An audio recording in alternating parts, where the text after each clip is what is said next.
Hey, I'm Zach, Johnny's producer on his podcast, Masters of Wealth. Today on the show, Johnny's sitting down with Glenn and Amber Schworm, a couple of power couple entrepreneurs and the owners of VestorPro, a real estate investing-based company in New York that's dedicated to coaching, leading, and developing the next generation of real estate developers. Over the years, they've had some big deals and taken some big hits. So stick around to hear about Glenn and Amber's passion for focus, their big wins and big losses, and how they never let fear get in the way of their dreams, even when the chips were all the way down.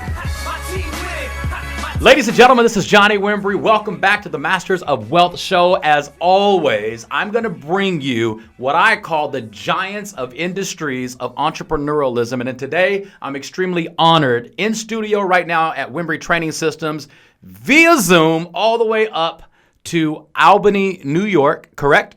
You are right. And I'm live in Southlake, Texas. We have the founders of HomeFlippingWorkshop.com, Glenn and Amber Schworm. Welcome to the Wealth of Master show. I'm honored to have you on the show, guys. This is going to be good stuff. The husband and wife duo. Tell us a little bit about yourself and where you're listening in from. So you're in Albany, New York. You guys are making big things happen. You got a platinum wall behind you. That platinum wall says everything. You know, when we flip houses too, so when I design houses, they have to stay, fairly neutiral to appeal to a lot of people. But when I designed my office, I said I want it to be the opposite of neutral. So this is all my loves here. I have my family and my bling. So your bling. Johnny, you can see her office from about a mile down the road if the lights are on at night. Oh, man. A crystal chandelier. It's like it's on fire in here. So I have to tell you, I'm originally from Texas, and I just love being able to talk to somebody that actually has a Southern accent again. Well, you know what? I can turn it on and turn it off, but when I'm in my lazy mode, I love, not having to think consciously about what I sound like. So you're from Texas, born and raised? Yes, I am. And people tell me I sound like I'm from the South unless I have too much to drink or I get mad. I've seen both.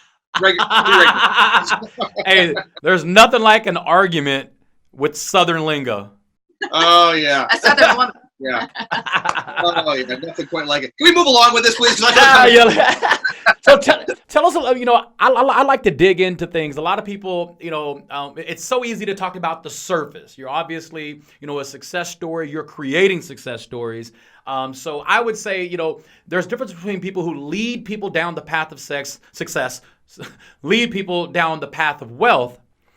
But when you are the leader of leaders, it's another element. So you guys are leading people who are leaders down the path of wealth through, flipping homes and your workshops and things like that that you're doing. So I want you to talk to me like I'm 5 years old because I'm super, super curious and I don't want to miss anything. How did you guys start this process? Tell me, when did you meet? Whose idea was it? Who took the longest to join the bandwagon? How did you get here?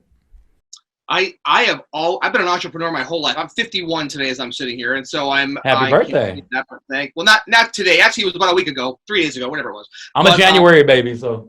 Yes, yeah, January 1st, New Year's baby. And nice. So anyway, I've been an entrepreneur since I was 19. Started my first company at 19 years old. Always been an entrepreneur and always intrigued in real estate, but I struggled early on. I had some houses, I lost them. I had some tough financial times. I went bankrupt early on. So this is 25 years ago. But I've had some major struggles. And so when people say to me, well, you don't know what it's like to be poor, I'm like, you have no freaking idea who you're talking to. The hell I've been there. I've been there in the house with no power. And I've been there trying to figure out how to eat next. I've done all that stuff. And I've had to grind it from there. So I met Amber 15 years ago. And his life changed forever. Platinum came into your life. I wanted to make a joke about that. It did. So she, we were best friends for a couple of years before anything ever happened. We were really business partners in a home-based business. Before anything ever happened. What does that mean? Before we fell in love. Yeah. He moved me out of the South to the North. Yeah, before I moved her out of the South. I would be here for no other reason than love. There you go.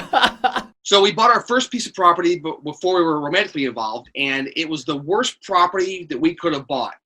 It was a two-family. We just wanted to get in the real estate game and didn't really know what to do. So it had, and I won't go into every single detail here, but it was horrible. It had everything you should not do. It was a two-family that had busy road. Yeah, low-income housing in it. And it was on a busy road next to a bar called the Bad Pig that was owned by a cop who got fired. That's why it was called the Bad Pig. A biker bar. It was across the street from a chemical plant, next to a railroad track, and in front of a dump. I mean, dude, it was the worst possible. And the thing, we barely could make the rent on it. Was terrible. So long story good. Today we wouldn't have touched it with a 10-foot pole. No. So I guess tip number one, there's a wrong way to buy the wrong property. Absolutely. Is there a right way to buy the wrong property? Is there a right way to buy the wrong property? Yes. Buy it really cheap. Buy it really cheap. You can fix anything with money. It just depends if the money makes sense. Okay. If you want to create wealth for yourself, you have to buy it at the right price so you can fix all the things that are wrong and make them right and still have profit left in the deal. Does that make sense? Absolutely. So you have people who are watching and listening to this right now. I believe that anybody who eats, sleeps, and breathes the umbrella of entrepreneurialism, what we think, what we've been told, what we've been sold is you got to buy property. You got to be an investor of property. Even me, just being honest with you, I own 3 homes right now, and I'm about to buy my 4th home. Don't get mad at me for this. They're not income generating homes, and it's my fault. Here's the reason. I put my family in these homes because I just want to build a legacy for my children. And the number one reason that I haven't really moved into, monthly, income-based homes and, real estate, I'm not joking. It's going to sound crazy. Paperwork. But you know what? The thing is, though, even though you may not be making income off of them, later on, those houses are still appreciating. You're still paying down the mortgage. Absolutely. So, 15, 20, 30 years from now, those are going to be paid off. And you can take money out of them. You can sell them. Yeah. And And I'm addicted to watching them go up, just like you're watching the stock market. Like I'm addicted to watching, the value of the homes go up. And I don't know if that's smart or not, because dude, if you buy stock, you invest. So we're not big stock market people. If you buy stock, most of the time, unless you're buying dividend paying stocks, you're not getting income from them. You're hoping they're going to appreciate. You're holding. For me, I think real estate's the best because real estate keeps up with inflation. It's appreciated for 100 plus years. So I think it's a very secure investment. And so I think even though you're not generating income, listen, there's a lot more than life than just income. There's a lot wealth is a lot more than just cash in the bank. You've got family to take care of, dude. That's it, man. Yeah. Family's everything. When the end of the day, when we all settle, no one's going to say, "Oh, he had the most money." No, he had a great family. He took care of them. That's that's the legacy you leave. Yeah, if you leave millions, that's great too. But you know what? They don't remember that. Yeah. 2 generations from now, they'll remember what you did, not what you gave them. Come on. I love that. The talk that we made on that first house, though, was that we were so excited to get into real estate and just jump in and that we did. We just bought the first one and we made a really emotional decision. Oh, this one looks good, blah, blah, blah, blah, blah. But we didn't really educate ourselves on how to do it right, how to make the right kind of offer, what kind of houses to look for. So I think that's a real key point for the listeners here is make sure that you are educated in whatever field that you want to go in.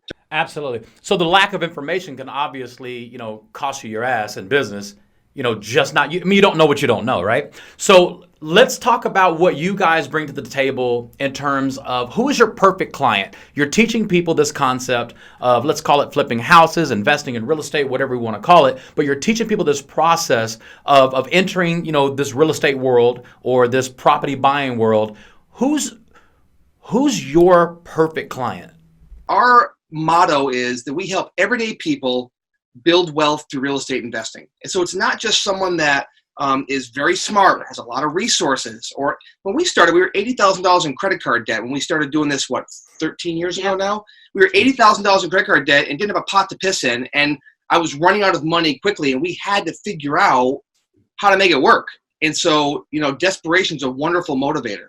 And so that's what we did. So we really help everyday average people. And because we teach you how to do it without using your own money, without using your own credit. This is not pie in the sky bullshit stuff. This is real fundamental business. Most of the time when people buy houses now, they go out and get a mortgage. Well, that's not using your own money. I hate to tell you, that's using somebody else's money, or however way you look at it. Yeah. When you use your credit card to buy something at the store, guess what? That's not using your own money. So it's really important that when we teach people these fundamentals, that they know, listen, you have to have a strong desire. Mm-hmm. If you want a better life, we can teach you that. If you are happy where you're at, don't bother, because what we do is hard work. I love that. it seems like you guys are not just building an entrepreneur, you're building the person. Oh, Absolutely. it's so much about mindset. The mindset, people think it's all about the mechanics and all the how-tos and stuff, and it's really 80-20. It's really 80% mindset and 20% mechanics, because there's a reason. It's our psychology. It's our mindset, which is why we're where we are at any given moment on any day. You know what? I love that. I love that, because there's a difference between just educating somebody and educating them with heart. And, I build organizations around the world through the network marketing space. And I also, do wealth development seminars around the world. And the reason I choose network marketing or home-based businesses or direct sales, because it's very low startup, right? And everybody can participate. But here's the difference that I've even been criticized by this by other top-level leaders or entrepreneurs is, Johnny, you get too involved with your people. You care about them too much. In other words, you care about their marriage, you care about their family, you care about, how they're feeling. Just give them the principles of being successful. And I say, listen, man, I believe that success starts from within.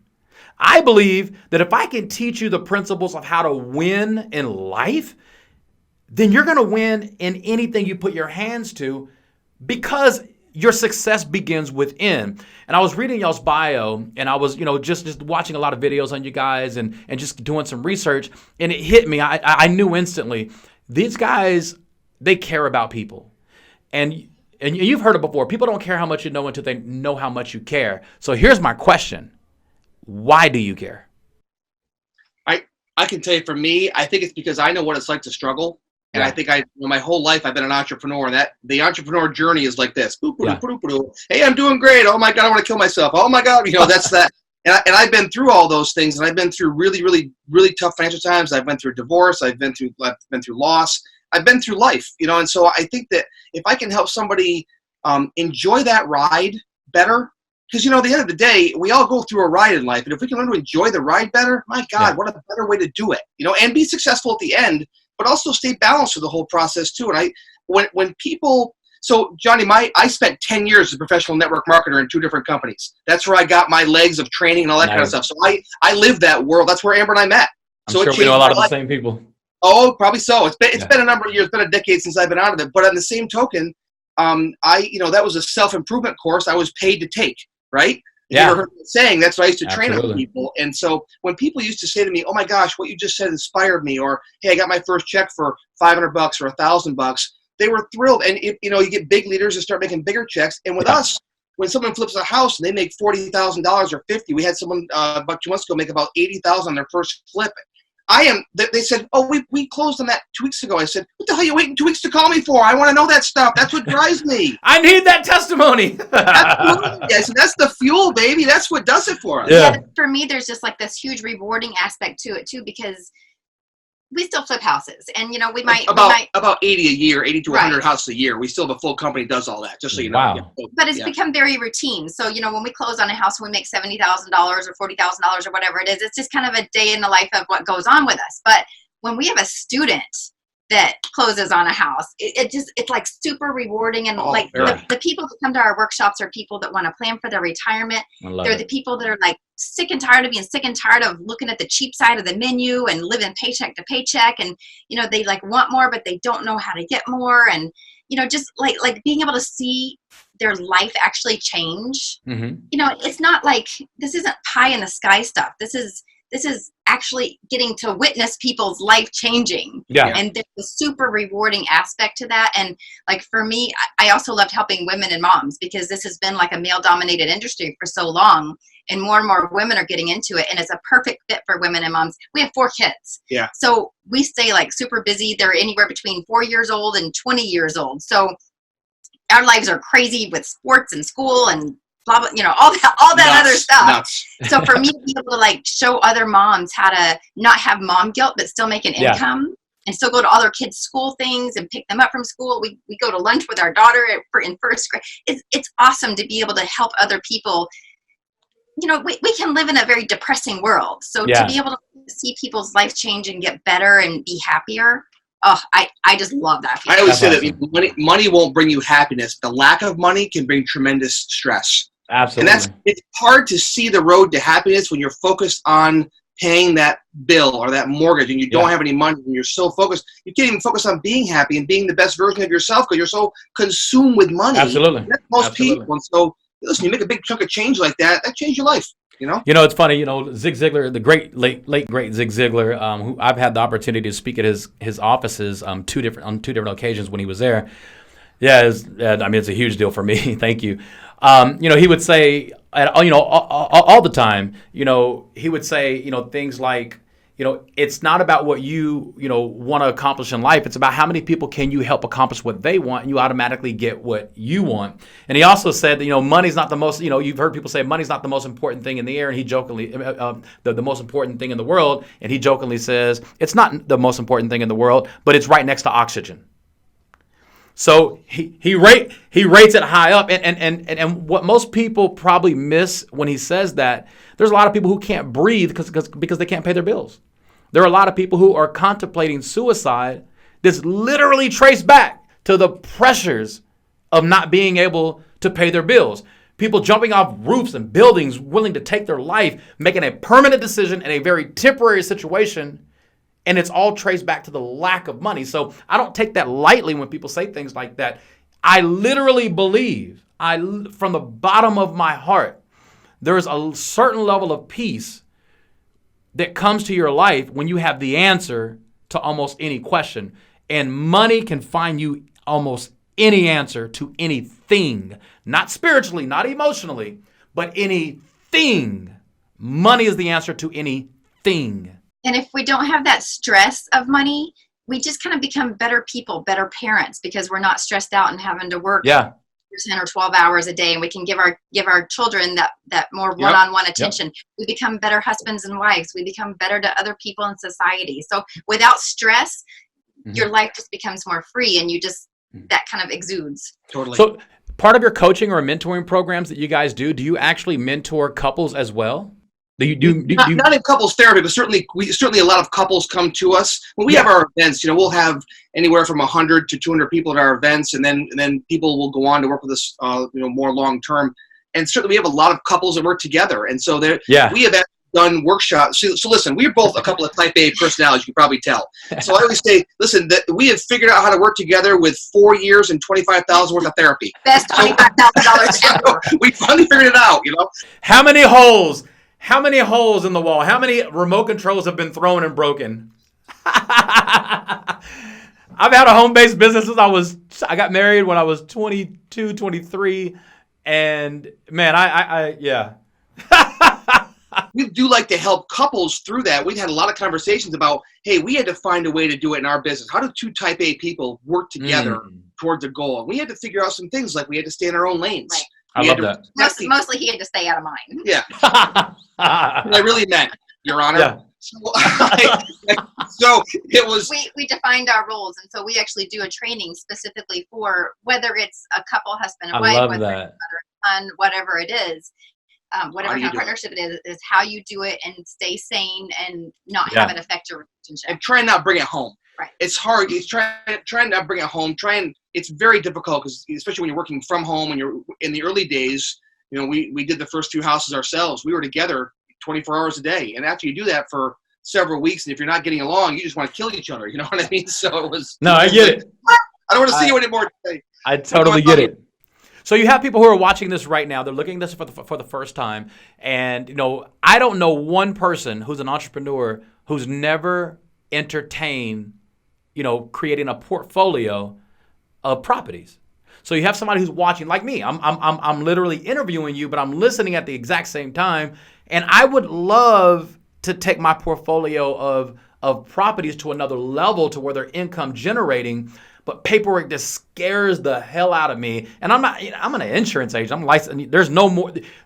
I think insurance has more paperwork than anything else on the planet. And so I come from that world. I come from paperwork. I come from, dotting your I's and crossing your T's. I'm still licensed today. What would you say to someone who's watching this or listening right now who wants to take that step? They're terrified. Maybe it's their significant other. Maybe it's a business partner. Maybe they don't think they have enough money to even get started. So I want to talk to when I train professional speakers and I train people how to become published authors. And my thing in life is I love helping people elevate their platform. Like the same thing Les Brown did for me, I want to do for speakers, people like you who want to become the authority, that global authority of their subject. Well, I know the power of becoming a published author, so I teach you how to become a published author. And my whole heart, my reasoning, I want to be the American Idol. I want to be the X Factor. I want to be the voice for people who probably are going to die with their story. You wouldn't know who Fantasia is today. You wouldn't know who Susan Boyle is today without those, platforms that say, listen, let me help you expose your talent to the planet. And that's what I do for professional speakers. I do that for people who want to become published authors. So that's my why. Thank you. And I'm leading to my question. I'm leading to my point. You have somebody who's watching this right now. They want to step into your world. They're terrified. What do you say to that person right now? So I would say you've got to focus on where you want to be, not where you are. And if you focus on where you are, I always say you get more of what you focus on. If you've been motivational, you've heard this over your life. Yeah. We always get what we focus on. We focus on fear. We focus on lack. That's what we get more of. Focus on not having enough money to pay our bills. Guess what? We have less money to pay our bills. But if you can somehow change that focus, and at our workshops, we really dive into that. In day one, I say, what's the most important part of a house? And everybody says the foundation. I say, what's the most important part of your business? And they go, well, me. I go, right. So you are the foundation to your business. And what happens if a foundation is crumbling under a house? It doesn't crumble right away, but over time, it'll collapse. Same with you and your business. So we want to work on getting you solid. So I'd say wherever you are today, the reason that you're not where you are is because mentally you're holding yourself back through fear. Yeah, I have a trick for that too. So, I think anytime, if you're wanting to grow, if you're an entrepreneur, you are going to have to get out of your comfort zone. So there are times like if I'm feeling fear about something or I have a self-limiting belief, here's the trick I use. I ask myself, is it true? Or is it just a story I'm telling myself? Because 99 times out of 100, it's a story I'm telling myself to protect me from getting hurt. Right. If you can challenge your thoughts, so if you feel that fear rising up, which you will, if you're wanting to go for your goals and wanting to grow out of where you are now, you're going to have that fear. Yeah. I love that. Or failure or whatever it is. Yeah. Ask yourself that question. Is it true or is it just a story I'm telling myself? So here's how I say it. Have you put a boogeyman in the closet that doesn't exist? In other words, you create a fear, you entertain the fear, you feed the fear, and then you start believing the fear. The worst thing you could do as an entrepreneur, and correct me if I'm wrong, is believe the lie that you tell to yourself.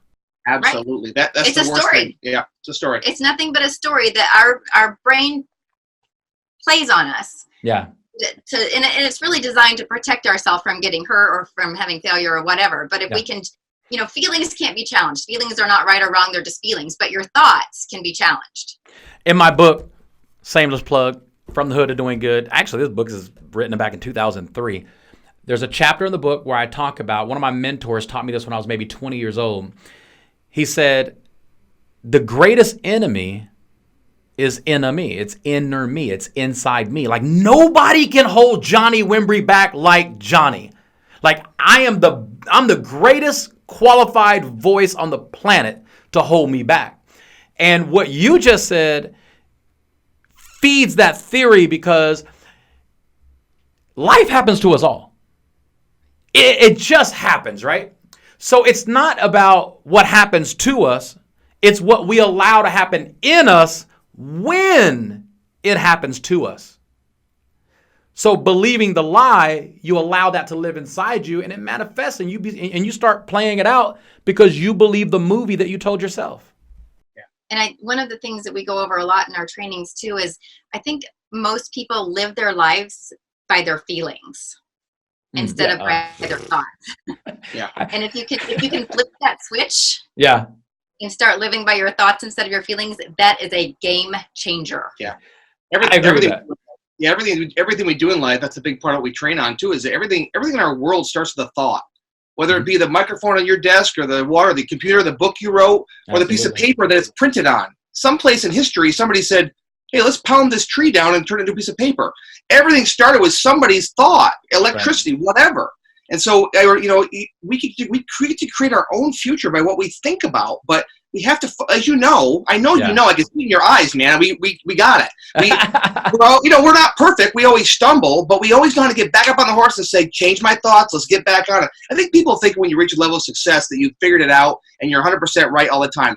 Maybe you are, but I'm telling you, I screw up constantly and I fall off the horse. I think the biggest difference between us and the average person is most people fall off the horse and say, screw the horse, I'm done. And we get back on it and say, come on, bitch, we're going to ride. Come on. We get on it again and we do it. You know what I mean? That's really what we do a lot. Other people don't do that. People get they're down. They stay down.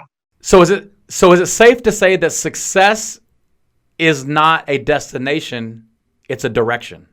Yeah. It's a journey. Oh, it's a journey. Yeah. It's a journey. Because we never get there, right? Like, the worst thing you could do as an entrepreneur is be successful in your own eyes. And I'm not saying, I believe I'm successful, but I'm nowhere near where I'm headed.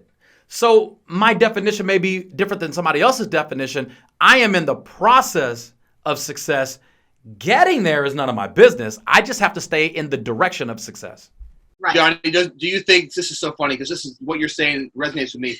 Every time people like us, get to success or get close, we move the bar. We always move the bar because we meet somebody who's doing it bigger, who's doing it better, who's doing it different. And we think they figured it out. So we go after theirs. But the truth is, they have moved the bar on themselves too. So we're all on that journey. You're right. I don't think we ever get there and go, well, I've arrived. I could sit in my chair all day because I've arrived. Well, that doesn't happen. Some people do that, and that's where arrogance slips in. And my favorite book says, a proud heart comes right before a heavy fall. And the worst thing you could do, and I tell people, the worst thing you could do is slow down to celebrate your own success. And here's leads me to my next question. I want one of you to tell me the worst absolute deal you've ever done, and then I want the other one to tell me, and you guys can piggyback off each other's story, the absolute best deal you've ever done. So our littlest one, Amber, was hospitalized for 6 weeks, difficult pregnancy, and then when he was born, he almost didn't make it the first day. So he had to fight for his life for 3 months in the NICU. So we were in the hospital for almost a half of the year. He was born 3 months early. Yeah, so very, very challenging time in our life. And so, and everyone's got challenges, but that was one of ours. And so during that time, we had a huge renovation going on. It was the biggest flip we ever did. And it was a house that was going to sell for about $700,000, which in our area of the country, the median house is $220,000. So 700 is a big stretch, right? And so we put the house on. Long story short, contractors took advantage of us because even though we had great systems in place, Amber was the project manager. So suddenly she's hospitalized, and he went to her assistant and said, I need you to do your thing, So she tried her best, but she couldn't do it, and contractors took advantage. So long story short, we lost about $100,000, $150,000 on that deal, all said and done. Now, so that was the worst deal we ever did. The worst deal. So when you realize what you've lost, because as an investor, there comes a point where you just have to realize it. You could be in denial, you could fight it, but and then it goes wham. Okay, I have to realize this. I got to realize it. What is that process of realizing that I just lost $150,000, and how do you move from there? It's a hard pill to swallow. It's a really hard pill to swallow, and when you were anticipating making a couple $100,000 on that deal, it's even more anticlimactic because you lost almost equally as much. But you don't think you lost $250, you think you lost the $200 profit too. Right. So The flip side to that story is that was also a time in our life where we realized we were building something really strong and that we could also teach, because during that time that I was in the hospital and that our little guy was in the hospital for almost 6 months, total time, our team stepped up and started buying a lot of houses. Bought 20 houses in that time frame. So while we did lose money on that one, our systems fell into place while we were out of commission dealing with literally a life and death situation. And our buying system, that part of our business was really strong, the buying system. And that's, to get back to your question, that's what helped us get through that was volume. So we had enough deals going on. And listen, it sucked. It wasn't like I sat back and said, but you know what was funny? My son fought for his life and made it. And so I had a perspective on life where, $150,000 is a lot of money. but you know what? My son's alive. And honestly, that's the most important thing. At the end of the day, wealth is about, yes, we need money. I agree with Zig. It's right up there with oxygen. Right. But you know, being with your family is important, and having them alive, that trumps it. You know what I mean? So that's beautiful. For me, I had some perspective to say, I lost money, but you know what? I've been here before. I've been knocked down, and I've got deals coming in. I'm going to fight through this. Yeah. And so we did. We had conversations too, like, all right, what do you want to do? You know, do you want to close up shop and just like move on? Or, you know, the only way out of this, if we want to get out of it, is to grow. Yeah. So every time we've been in a situation like that, our answer is to grow and just get bigger. And I love that. I love that. Yeah, there comes that point that we all have to say, I think, and that's true. Some people might be saying, yeah, well, that's a lot of money. Well, listen, even when you're starting, you have to say where you are in life right now. So where are you right now, financially, emotionally, spiritually? If you want to grow, you have to decide, do I want to stay here and just stay where I'm at? Yeah. Or do I want to grow? Roll up in the fetal position. Yeah, because really, as you know, if we're not growing, it's really over. We may just live a boring life and do our thing, but we'll never contribute, and we'll get to the end of our lives, and those people are full of regret. They're full of regret. Let me tell you something, man. There's nothing like seeing a loss with 6 figures and a comma. I mean, and I've seen in my personal life a multiple loss with 2 figures, two commas, with 7 figures. I know what it feels like as a man to look at an account and see a negative $1 million because of a decision I made. I'm not even ready to talk about this yet, to be honest with you. But I will say this. It is the only thing in life that has taken me to my knees. I've never hit my knees with a thought before. That made me hit my knees. And here's what I know about life, and like what you just said, you just really, really helped us all. Because when you get knocked down, 2 things happen. You're going to get up the same person, or you're going to get up a different person. You turned a mess into a message, and in my opinion, accurate opinion, that's your qualifications to teach people. Because it's not really about your success. It's really about you getting back up in the midst of being knocked down. That qualifies you to be the coach. That qualifies you to be the teacher. And now, that's really what I wanted to do. I wanted to follow the crumbs, the Hansel and Gretel. I wanted to, where do the breadcrumbs lead to the heart? And as I'm researching you guys, I'm like, they're different. They actually care about people.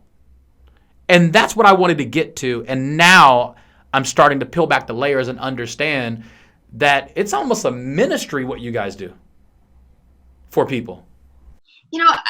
For me, I see so many people just like almost going through life mechanically. They get up in the morning, they go to their 9-to-5 job, they come home, they make dinner. It's like, same thing. Lather, rinse, repeat over and over and over and over. And who wants to get to the end of their life like that? Yeah. There's so many things in this world to enjoy and see and travel and experience. And to us, that is what life is about, is experience. It's not about things.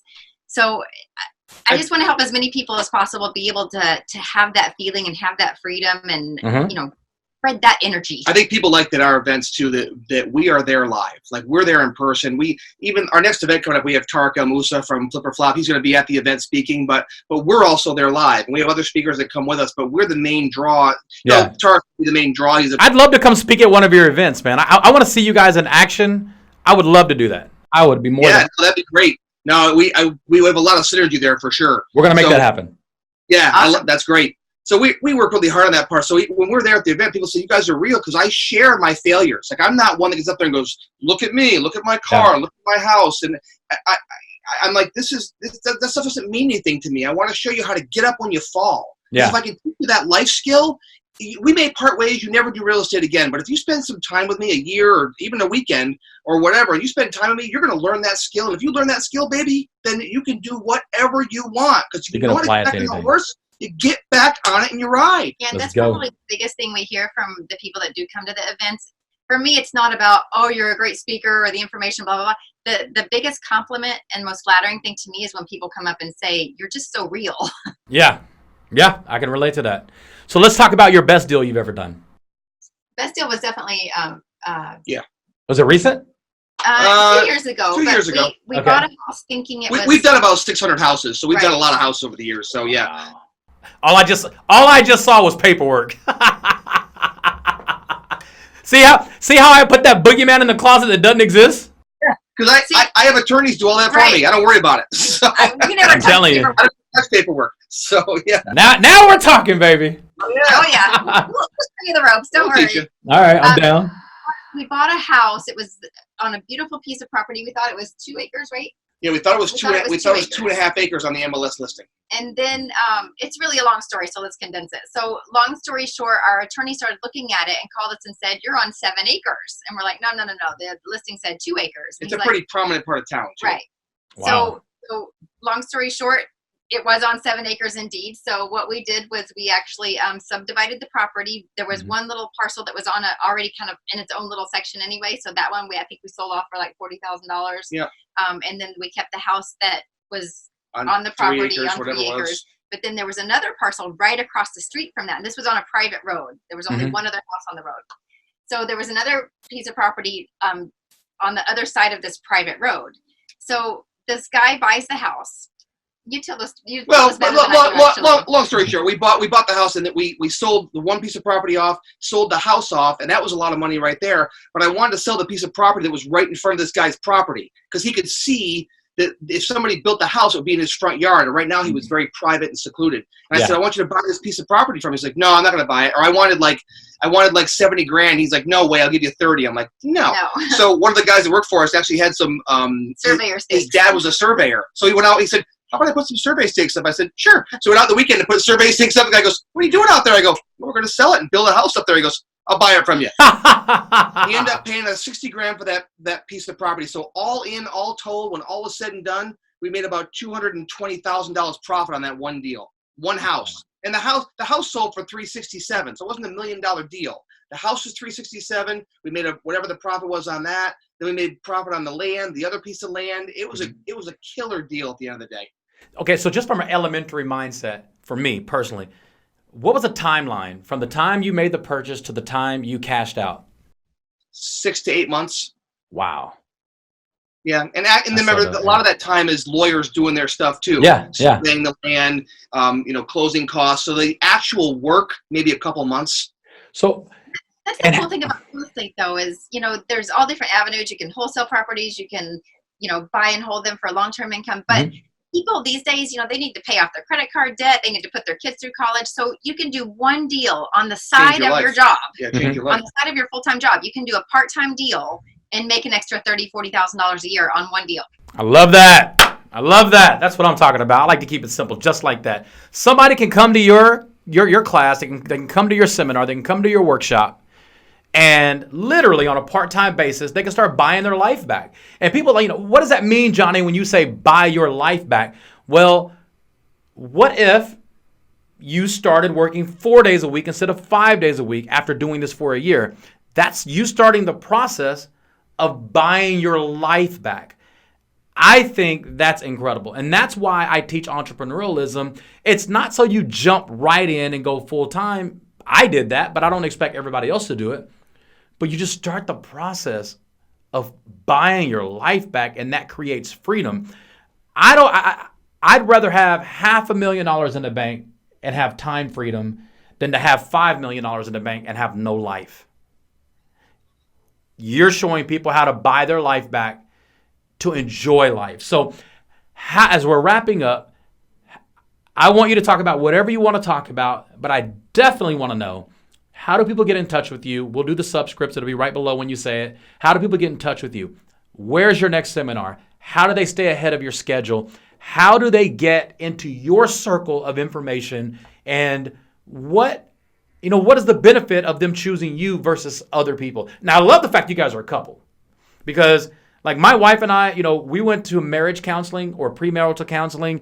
We call it tune-ups. Like we've been married for 21 years and we still get tune-ups. If you're going to pay for your money, your car to get tuned up, how much more should you pay for your relationships? So I only do couples. Like, we don't go in and see an individual man or individual female. I wanted to be couples because I'm a couple. So I think that you guys have a certain dynamic that puts you in a league of your own. And I don't use words very lightly, that puts you in a league of your own because you're a husband and wife team. So talk about how people get in touch with you. How do they find you? How do they stay ahead of your schedule to be at your next seminar?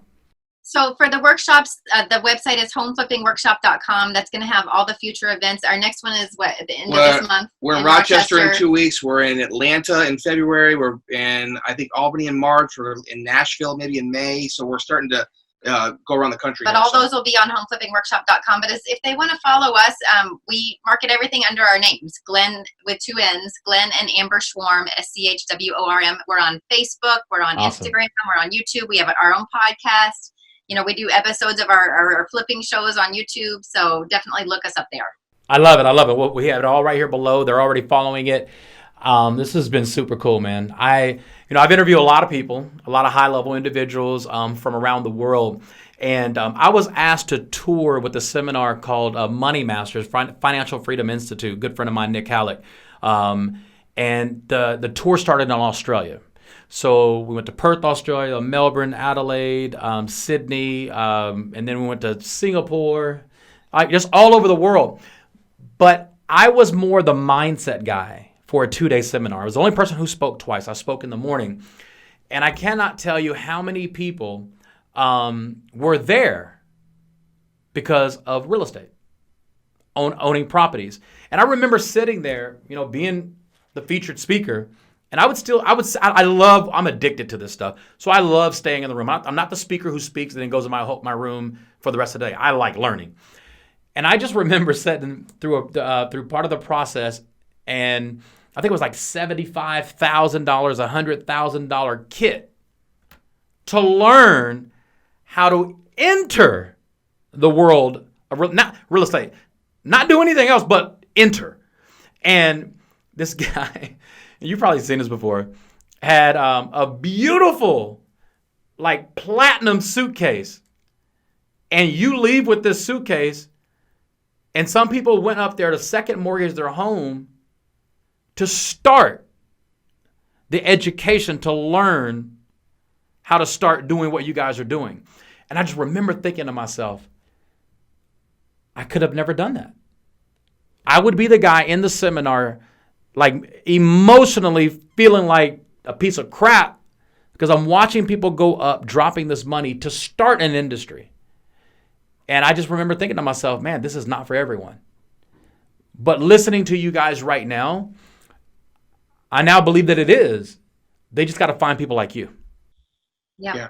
Who have a heart and a passion to help. You asked how we were different a minute ago, too. And there are other workshops that come through town. And, I think the biggest thing that makes us different is we are very hands-on. So Glenn and I, like he was saying, are at every one of the workshops. It's not like we have hired guns or just a face that we market that shows up to get people there. Yeah. We're there. We're the ones training. We're the ones coaching.